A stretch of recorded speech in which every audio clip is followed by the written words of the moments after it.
تو اس لیے اس کا جو اثر ہوتا ہے وہ زیادہ محسوس کیا جاتا ہے، اور اسی لیے ضروری یہ ہے کہ جو آپ کا غریب طبقہ ہے اس کو آپ سطح غربت سے نیچے نہ جانے دیں۔ اب بات یہ دیکھیں، آپ نے بالکل صحیح کہا کہ جب کووڈ شروع ہوا تو اس وقت تو ہم نے جو تھا وہ غریب ترین خاندانوں کو صرف انکلوڈ کیا تھا، لیکن اس پروگرام میں آپ دیکھیں کہ انہوں نے جو slightly above the poverty line ہے ان کو بھی انکلوڈ کرنے کی کوشش کی۔ ماہانہ جن کی ہاں کم سیلری ہے، جی ان کو بھی انکلوڈ کرنے کی کوشش کی ہے، کیونکہ یہ بات ریئلائز کی ہے کہ ہو سکتا ہے کہ پاورٹی لائن سے اور لوگ نیچے گر جائیں، کیونکہ اتنی جب انفلیشن 10% یا اس کے قریب پہنچ جاتی ہے تو یہ بڑا ایک الارمنگ سچویشن ہوتی ہے، تو اس کے اندر یہ بہت زیادہ ضروری تھا۔ اب آ جائیں جی اس بات پہ موڈیلٹیز پہ کہ کیا ہم اس طریقے کی تنخواہیں بڑھا کے کیا ہمیں یہ سبسڈی دینی چاہیے؟ جہاں تک میرا خیال میں تو کیا ہوگا کہ اس کا وہ آپ ریسٹرکٹ کر دیں گے صرف پبلک سیکٹر ملازمین کے لیے یا صرف ان لوگوں کے لیے جو کہ مطلب کسی شعبے سے منسلک ہیں، بہت سارے لوگ رہ جائیں گے۔ بیسٹ چیز جو اس میں سب سے اچھی بات ہے، میں آپ کو دونوں سائڈز بتا دیتی ہوں، میرے حساب سے جو سب سے اس میں بہترین بات ہے وہ یہ کہ جو ڈیٹا کلیکٹ کیا گیا ہے احساس پروگرام کا وہ بہت زیادہ ایکوریٹ ہے۔ سوال یہ ہے کہ صرف 3 اشیاء کے اوپر کیوں جو ہے سبسڈی چینی پہ کیوں نہیں دی گئی؟ چینی پہ کیوں نہیں دی گئی؟ وہ بڑی سائنٹیفکلی کیلکولیٹڈ ہے کہ جی یہ جو غریب ترین خاندان ہے وہ کیا چیز کنزیوم کرتے ہیں۔ چینی تو بہت کھاتے ہیں لوگ، تو کہتے ہیں چائے میٹھے کے طور پہ پیتے ہیں، لیکن جو ان کی کیلورک ریکوائرمنٹ ہے نا، جو کھانے کی ریکوائرمنٹ ہے جس کے اوپر سب سے زیادہ خرچہ ہوتا ہے وہ یہی 3 آئٹمز ہیں: آٹا، دالیں اور گھی۔ ٹھیک ہے، تو یہ سائنٹیفکلی ڈیٹرمن کیا گیا ہے، اس کے ساتھ تو میں بالکل ایگری کرتی ہوں۔ اور دوسری چیز، ہاں یہ ایک نیا طریقہ ہے جو کہ اگر آپ کی چیز ہوپ فلی کامیاب ہو جائے گی، اور گیون دا فیکٹ کہ یہ احساس پروگرام کے تھرو ہو رہا ہے جس کے بڑے اچھا جنہوں نے اپنے آپ کو پروو کیا ہے، وی ول ویٹ اینڈ سی کہ ایکچولی اس کا ہوتا کیا ہے، تو چانسز آر کہ یہ چیز کامیاب ہو جائے گی، اور اگر ہو گئی تو اس کا مطلب کیا ہوگا کہ صرف سطح غربت سے نیچے نہیں، ہم آدھی سے زیادہ عوام کا ڈیٹا ہمارے پاس موجود ہوگا، اور اس کے بعد یہ پہلا پروگرام ہوگا فردر ٹارگیٹڈ سبسڈیز بھی دی جا سکیں گی۔ آئی تھنک اس طرح کی ایکسپیریمنٹیشن کی ضرورت بھی ہے، اور اگر پہلے فیز میں تھوڑا بہت چیز اوپر نیچے بھی ہوتی ہے تو اٹس ورتھ اٹ کہ آپ کے پاس ایک اس قسم کا بالکل out of the box solution آ جائے۔ دیکھیں باقی ساری چیزیں ایکسپیریمنٹ کی جا چکی ہیں پہلے، and this is some thing new.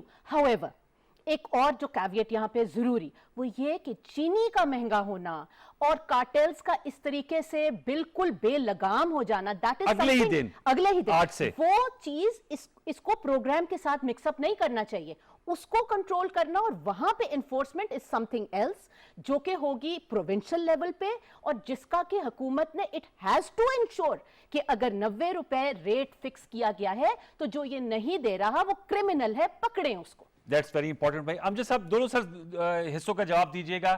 ایک تو کیسر شیخ صاحب آپ کے قومی اسمبلی میں کولیگ بھی ہیں اور اسٹینڈنگ کمیٹی میں بھی آپ لوگ کولیگز ہیں، انہوں نے کہا اگر تنخواہیں بڑھا دیتے تو یہ پروسیس اتنا کمبرسم نہ ہوتا، اور کریانہ سٹور والا ہر کریانہ سٹور والا دے گا یا تصدیقی کوڈ پہلے وہ دیکھے گا، تو یہ ذرا پیچیدگیاں اس پہ حائل ہیں۔ اور دوسری بات جو بہت اچھی کی ڈاکٹر فریدہ صاحبہ نے کہ جو 90 روپے فی کلو چینی سے زیادہ دے رہا ہے، بتایا جا رہا ہے پشاور میں کریم پورہ میں تو 150 روپے کلو مل رہی ہے، ان کے خلاف زبردست قسم کی کارروائی نہیں ہونی چاہیے؟ ان کو اندر کیا جانا چاہیے کہ وہ لوگوں کو لوٹ رہے ہیں؟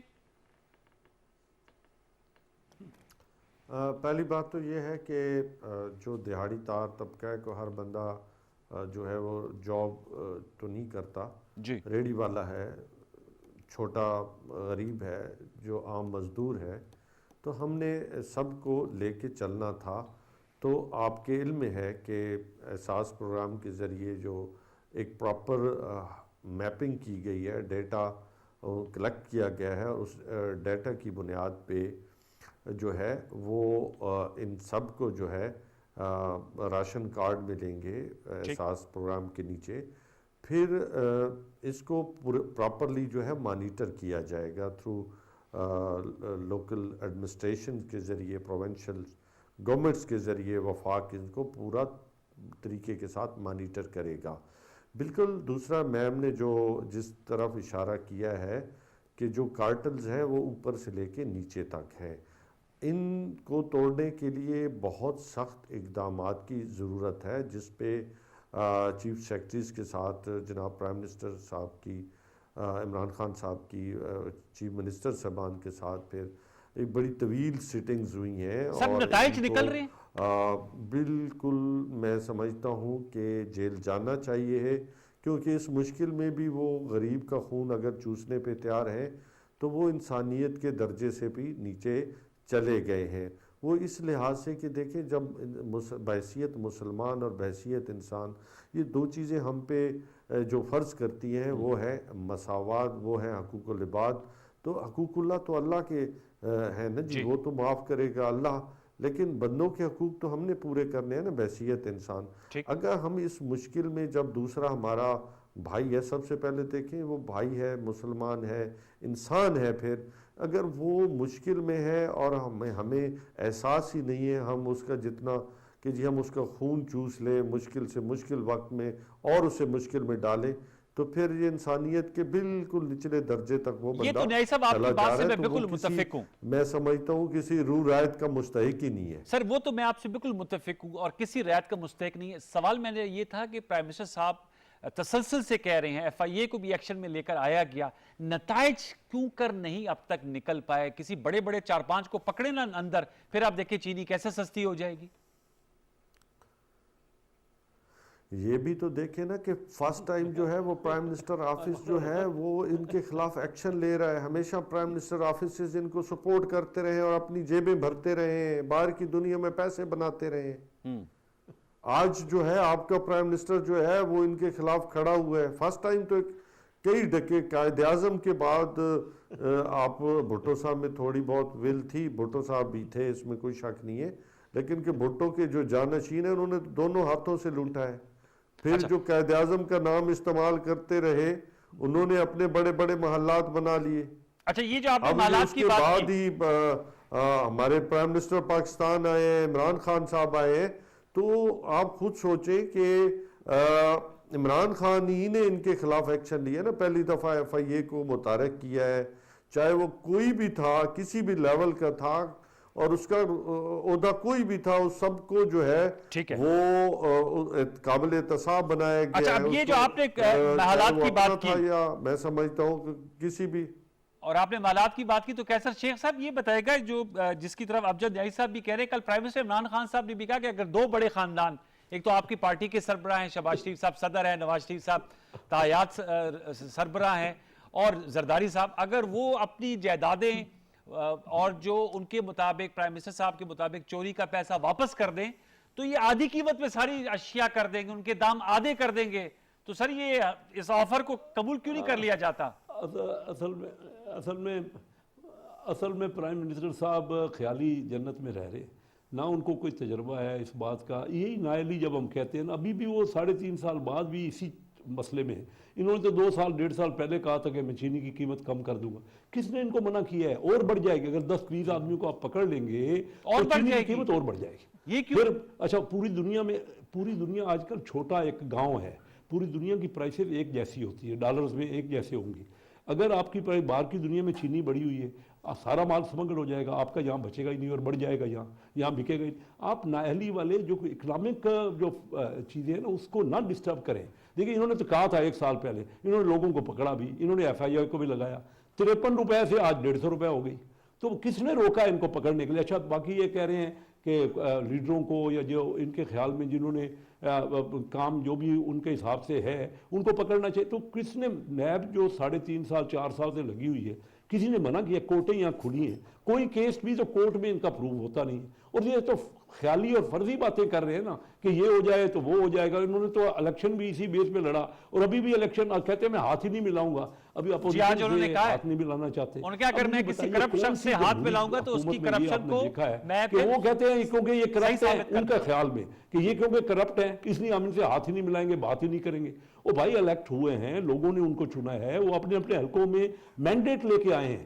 آپ کسی کو صرف آپ سمجھتے ہیں کہ آپ قابل ہیں اور مجھے پتا ہے جس قسم کا, کیونکہ آپ کا دیکھیں نا بیک گراؤنڈ پرائم منسٹر کا اکنامک ویژن نہیں ہے, وہ تو کرکٹ کے کھیلنے والے کھلاڑی ہیں. میں اگر کرکٹ کا آج میچ میں جاؤں تو میں بالکل بری طرح فیل ہو جاؤں گا, نہ بیٹنگ میں نہ بالنگ میں. وہ بیچارے ان کے پاس پوری اکنامک ٹیم ہے نا سر, ان کو کسی بات شوکت طرین صاحب ہیں, حماد اظہر صاحب ہیں, والی پرائز جو ہے نا یہ 90 کر کے دکھائیں نا. یہ میڈم بھی ہماری کیونکہ محترمہ اکانومسٹ ہیں, انہوں نے کہا کہ آپ چند بندوں کو پکڑ لیں. میں کہتا ہوں یہ آزما کے دیکھ لیں, اگر اس طرح ہوتا ہے تو آپ اس سے یہ اس کا جواب دے گا. وہ کہہ رہے ہیں آزما کر دیکھ لیں, قیمت 53 سے 150 پہ لے گئے. رکھ نہیں سکتے, ہو نہیں سکتی. شیخ صاحب میں اس کا جواب لے لوں, آپ کسی ایسی کیلکولیشن کی بات کریں نا, کیلکولیشن پہ آتے ہیں سر, لیکن وہ کہہ رہے ہیں اگر تعدیبی کارروائی کی گئی تو 53 سے 150 میں ایک بات کر لوں, اگر تنخواہ جو ہے نا, جتنے تنخواہ دار ہیں ان کا تو آسان طریقہ تھا جس سے آپ کا خرچہ کم ہوتا, ان کی تنخواہ بڑھا دیتے. اور امجد نے صحیح کہا, امجد صاحب نے, کہ جو ریڑی والے ہیں, جو مزدور ہیں, جو اس طرح کے, ان کو پھر لے لینا, وہ تو بہت تھوڑا طبقہ رہ جائے گا اور ان کا آسان ہوگا اگر آپ اس طرح آپ نے لینا ہے اور ان کا ڈاٹا آپ کے پاس ہے. میں صرف یہ کہہ رہا ہوں کہ اس سے آپ کا ضیاع نہیں ہوگا, کرپشن نہیں ہوگی. یہ مینجمنٹ بہت بڑا مشکل کام ہے, اللہ کرے آپ کامیاب ہو جائیں. لیکن میری بات نوٹ کر لیجیے گا, 2-3 مہینے 4 مہینے بعد بھی یہ بات کریں گے. چلیں آپ کو دوبارہ انشاءاللہ زحمت دیں گے, 2-4 مہینے بعد پھر دوبارہ. یہ میرا خیال ہے, اللہ کرے میں غلط ہوں, میں تو دعا کرتا ہوں میں غلط ہوں اور یہ کامیاب ہو جائے. سر آپ کی بات سر اب ریپیٹ ہو رہی ہے, بتائیے گا. وہ کہہ رہے ہیں اگر ایکشن لیا گیا تو قیمتیں مزید بڑھ جائیں گی. جی اس کا ایکچوئل سولوشن ہے ٹریک اینڈ ٹریس سسٹم. ایک چیز دیکھیں, ٹیکنیکلی اسپیکنگ جب بھی کوئی چیز پروڈیوس ہوتی ہے اور مارکیٹ تک آتی ہے تو ایک پورا ویلیو چین ہوتا ہے, ایک پورا سپلائی چین ہوتا ہے. دراصل مسئلہ یہ ہے کہ جب قیمت بڑھتی ہے, اور یہ جو کارٹیلز ہیں اس کے اندر صرف جو ہے وہ شوگر ملز والے نہیں ہوتے, ان کی پوری ایسوسیشن ہے along with ان کے جو سٹاکرز ہوتے ہیں, ان کے جو ہول سیلرز ہوتے ہیں اور ریٹیلرز تک پوری کی پوری چین ہوتی ہے. ہاں جی چین ہوتی ہے. اس کے اندر انٹروڈیوس ہونا چاہیے اصولی طور پہ track and trace system. F B R نے یہ کرنے کی کوشش کی تھی, لیکن کیونکہ اس پورے نظام کے اندر, اس پورے کارٹیل کے اندر اتنی زیادہ پولیٹیکل پرسنالٹیز شامل ہیں across the board on all sides of the political divide, کہ وہ اس قسم کا ٹریک اینڈ ٹریس سسٹم اس کے اندر امپلیمنٹ نہیں ہونے دیتے. پلس مسئلہ یہ ہے کہ یہ اتنے پاورفل لوگ ہیں کہ ایون انہوں نے جوڈیشری کے اندر اتنے ہرڈلز کریٹ کر دیتے ہیں, اتنا لمبا کر دیتے ہیں سسٹم کو, اتنا کھینچ دیتے ہیں اپنے جو ان کے کیسز ہوتے ہیں کہ اس کے نتائج نکلنا مشکل ہو جاتا ہے, الٹا وہ اور زیادہ ہرڈلز پیدا ہو جاتی ہیں. اس کا جو حل ہے وہ یہی ہے کہ ہر سٹیج کے اوپر آپ کو انفورسمنٹ اور آپ کو اسٹرکٹ قسم کے کنٹرولز کی ضرورت ہے, اور پرو ایکٹیولی ایکٹ کرنا پڑے گا ڈسٹرکٹ ایڈمنسٹریشن کو. وہ جو کہہ رہے ہیں کیسا صاحب کہ پوری دنیا میں مہنگی ہے چینی, تو اگر آپ ان کی چینی کی وہ نہیں لگائیں گے تو وہ اسمگل کر دیں گے. دیکھیں جی اکنامکس کا سمپل سا رول ہے, demand and supply, there is more than enough supply. اس وقت اس کو روکا جا رہا ہے, اور جو سارے پوائنٹس میں نے آپ کو بتائے ہیں ویلیو چین کے ڈفرینٹ پوائنٹس پہ اس کی سٹاکنگ ہو رہی ہے. کچھ حد تک دیکھیں اسمگلنگ کا ایشو ہے. دیکھیں اور یہ اگین جو آپ مہنگائی کی بات کر رہے ہیں, افغانستان کے اندر ڈی اسٹیبلائزیشن اور افغانستان کے جو حالات ہیں, یقین کریں کہ ہماری جو مہنگائی کی سچویشن زیادہ خراب ہوئی ہے اس میں ایک بہت بڑا فیکٹر وہ افغانستان کا بھی فیکٹر ہے. دیکھیں ہم ایک ملک کے اندر پروڈکشن کر کے 2 ملکوں کو سپلائی کر رہے ہیں. افغانستان میں right now there is absolutely no production which is taking place. یہیں سے سارا سامان جا رہا ہے, تو کچھ اسمگل ہو رہا ہے, کچھ ٹریڈ کے تھرو جا رہا ہے. So that's a major factor. بات اگر آپ صرف چینی کی کریں تو اس کا ایونچوئل حل یہی ہے ٹریک اینڈ ٹریس سسٹم. امجد نئی صاحب سر بتائیے گا, یہ میڈم نے تو جواب دے دیا from economic point of view, political will ہے آپ کی, یہ تو پرائم منسٹر صاحب کہتے ہیں اور اس پہ کوئی شک بھی نہیں کرتا, لیکن نتائج پہ زیادہ تر لوگ جو ہے نا وہ فیصلے کرتے ہیں. آپ کے سامنے کیسا شیخ صاحب کہہ رہے ہیں کہ آپ پکڑ کے دکھائیں, آپ نے ہاتھ ڈالا 53 روپے کلو سے 150 پہ لے گئے. یہی صاحب کارٹل جو ہے وہ اتنے مضبوط ہو چکے تھے ان 72 ایئرز, حکومت سے بھی زیادہ, وہ گورنمنٹیں بناتے اور ختم کراتے رہے ہیں. تو آپ خود سمجھے کہ جو لوگ اتنے طاقتور ہو چکے ہیں ان کو قانون کے نیچے لے کے آنا کوئی آسان نہیں تھا. یہ پرائم منسٹر جناب عمران خان صاحب ہی ہیں جن کی ہمت ہے، حوصلہ ہے کہ وہ ان کارٹل کا پچھلے 3 سال سے مقابلہ کر رہے ہیں. پھر آپ کو پتہ ہے جن پہ ہاتھ ڈالا جاتا ہے وہ فوراً بھاگ جاتا ہے کورٹس میں، وہاں سے سٹیک لے کے آ جاتا ہے. 100 طریقے ہیں اس ملک میں وہ ڈھونڈ لیتے ہیں. یہ دیکھیں گورنمنٹ میں آنا ایک پہلی سیڑھی ہوتی ہے گورنمنٹ میں، اور پھر اس کے بعد جو چیزیں کو سدھارنا جو ہے ہر سٹیپ پہ آپ کے لیے ایک عجیب و غریب ہرڈلز آتی ہیں. آپ سوچ بھی نہیں سکتے. کیسر احمد شیخ صاحب خود پارلیمان کے اندر ان کا ایک طویل تجربہ ہے، خود ہے. ایک بل آتا ہے، بل کو پتہ نہیں کتنے پروسیس سے گزرنے کے بعد پھر اٹک جاتا ہے. تو یہ مراحل گزارنے پڑتے ہیں، چونکہ پھر اکثریت بھی نہیں تھی، ایک آپ کے پاس ایک میجورٹی، سول میجورٹی نہیں تھی. سینٹ میں بھی آپ کے لیے مسائل تھے. تو یہ چیزیں آپ کو ایک بہت بڑا آپ کے لیے پرابلمز کریٹ کیے ہوئے تھے. اگر آپ کے پاس جس طرح 2/3 میجارٹی ہوتی تو آپ بہت سارے قوانین جو ہے وہ بناتے تاکہ ان کارٹلز کو جو ہے ان منطقی انجام تک لے کے جاتے ہیں. ابھی بھی ہمیں بہت ساری لیجسلیشن کی ضرورت ہے، اور وہ کہتے ہیں نا کہ ابھی بہت ساری منزلیں ہیں جو پاکستان نے طے کرنی ہے، کیونکہ یہ بہت طاقتور ہو چکے تھے اور ان کے جو ہاتھ بہت لمبے تھے. لیکن انشاءاللہ تعالی وقت کے ساتھ ساتھ چونکہ اب قوم ایک راستے پہ چل پڑی ہے، اور ہمیں پوری امید ہے اپنے نوجوان نسل سے کہ وہ اس کو منطقی انجام تک لے کے جائیں گے. اللہ کی مدد سے ہم انشاءاللہ تعالی اس راستے کی طرف عمران خان جو ہے وہ لے کے جائے گا. سر ایک اور سوال، آپ نے کہا لیجسلیشن کی آپ کی ضرورت ہے، اور آپ نے صحیح کہا آپ کو سمپل میجورٹی ہے، 2/3 نہیں ہے، اس کے لیے آپ کو اپوزیشن کا کوآپریشن چاہیے. لیکن آج تو پرائم منسٹر عمران خان صاحب نے جب خطاب کرے تھے تو انہوں نے کہا کہ اگر وہ لیڈر آف دی اپوزیشن، مجھے کہا جاتا ہے میں لیڈر آف دی اپوزیشن سے ہاتھ کیوں نہیں ملاتا، میں اس لیے نہیں ملاتا کہ ان پر اربوں روپے کی کرپشن کے الزامات ہیں، اگر میں نے ہاتھ ملایا تو وہ تو ایک توثیق ہو جائے گی کہ جو انہوں نے کام کیا ہے، اور اس سے جو موریلٹی ہے اس کو دھچکا پہنچے گا. تو سر ایک طرف اگر یہ اسٹیٹڈ پوزیشن اور دوسری طرف لیجسلیشن بھی کرانی ہو تو پھر کیا as a P T I M N A آپ بتائیں گے وے فارورڈ پھر کیسے نکالا جا سکتا ہے؟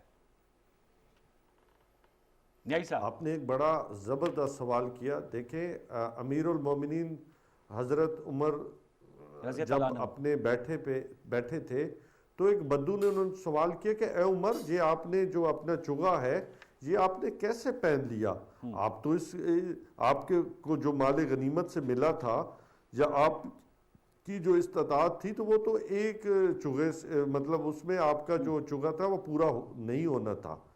تو فرمایا کہ اس کے جو باقی ماندہ کپڑا تھا جو میرے بیٹے کے حصے میں آیا تھا اس نے مجھے دیا، اور بیٹے نے گواہی دی کہ میں نے اپنے والد کو دیا.